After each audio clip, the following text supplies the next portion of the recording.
সবাই কেমন আছেন? আশা করছি সবাই ভালো আছেন। আমার একটি ব্লগে আপনাদের অনেক ভালোবাসা।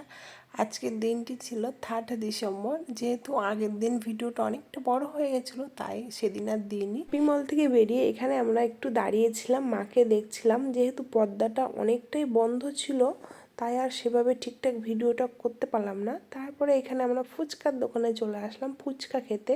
দাদাভাই সবে মাত্র দোকানটা ওপেন করেছে আর আমরা সবাই মিলে ওখানে দাঁড়িয়ে পড়লাম। ফুচকা দোকানের সামনে থেকে বেরিয়ে আসা কিন্তু খুবই মুশকিল। আর এইখানে আমাদের দুর্গা রানী গেছিলো একটুখানি লেস কিনতে, ওর জন্য আর ওর ভাইয়ের জন্য। দিদিদেব তার মাসির সঙ্গে যেতে চেয়েছিল দোকানে, কিন্তু আমি যেতে দিইনি বলে আমার প্রতি ভীষণই রাগ। শুধু দুর্গাকেই নিয়ে গেছিলো, কারণ দুটো বাচ্চাকে আমি দিইনি। তাই দেখুন এখানে ঠোঁট ফুলিয়ে কেমন আমার প্রতি রাগ দেখাচ্ছে। দাদাভাই কিন্তু এখনও রেডি হচ্ছে, রেডি হয়েই যাচ্ছে আর আমরা অপেক্ষা করে আছি। দাদাভাইকে বলছিলাম, দাদাভাই আর একটু তাড়াতাড়ি করো। আমরা কিন্তু ওনার কানের কাছে বারবার বলেই যাচ্ছিলাম, দাদাভাই আর একটু তাড়াতাড়ি করো। দাদাভাই কিন্তু একটু স্লো ছিল। যাই হোক, কিন্তু ফুচকাটা কিন্তু দারুণ হয়েছিল।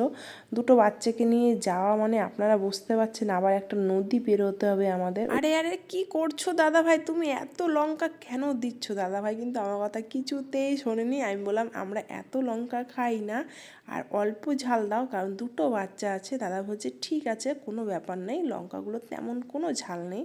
ওখান থেকেই দিল, কিন্তু বিশ্বাস করুন প্রচণ্ড ঝাল হয়ে গেছিলো।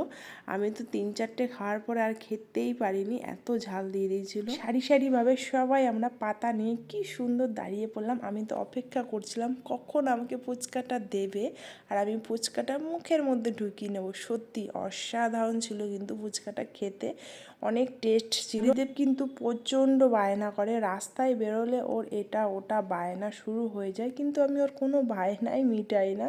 তারপরে এখানে আমি বসিয়ে রেখেছি, বললাম দেখ সুন্দর করে একটা ফুচকা খা, দেখ তোর ভালো লাগবে। বাচ্চাদের একটা আমি স্বভাব দেখেছি, জানি না সব বাচ্চারা কেমন, কিন্তু আমার বাচ্চাকে আমি দেখেছি যে যখন আমি ওকে খাওয়াতে বসি তখন ওর প্রচণ্ড ঝাল লাগে। দুধ ভাত খেতে দিলেও তখন ওর ঝাল লাগে, কিন্তু এখানে দেখুন মচমচিয়ে ফুচকাগুলো কেমন খাচ্ছে, আর কিন্তু ঝাল লাগছে না। কি সুন্দর দুই ভাই বোন মিলে জমিয়ে ফুচকা খাচ্ছে। সবার খাওয়া কমপ্লিট হয়ে গেছে, কিন্তু দুই ভাই বোন কিন্তু এখনও পাতা নিয়ে দাঁড়িয়ে আছে। ওরা কখনো জল দিয়ে খাচ্ছে, কখনো শুকনো খাচ্ছে। দেখুন কম্পিটিশন চলছে ওদের, আবার দিতে বলছে ওকে। চোখে ছলছল করছে ঝালে পুরো, তাও ফুচকা কিন্তু খেয়েই যাচ্ছে। আমার বোন বলছিল আর খেতে হবে না তোদের, অনেকগুলো করে খেলি, কিন্তু কে কার কথা শুনছেই না আমাদের কথা, ওরা খেয়েই যাচ্ছে। দুর্গাকে বললাম, দুর্গা কেমন খেতে হয়েছে?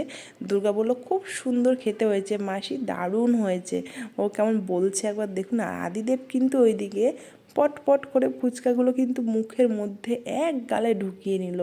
আমি বললাম আস্তে আস্তে খা বাবু, গলায় লেগে যাবে। আমার কথা একটুকু শুনছে না। একদিন পর বাড়ি থেকে বেরিয়ে কিন্তু অনেক আনন্দ হলো আজকের দিনটা আমাদের সবার। সত্যি অনেক মজা করলাম। আর আজকের ভিডিওটি এটুকু পর্যন্তই। আবারও কোনো অন্য ভিডিওতে আপনাদের সঙ্গে অনেক তাড়াতাড়ি দেখা হতে চলেছে। আপনারা অনেক ভালো থাকবেন, সুস্থ থাকবেন। আর আমার ব্লগটি কেমন লাগলো অবশ্যই জানাবেন কমেন্টে।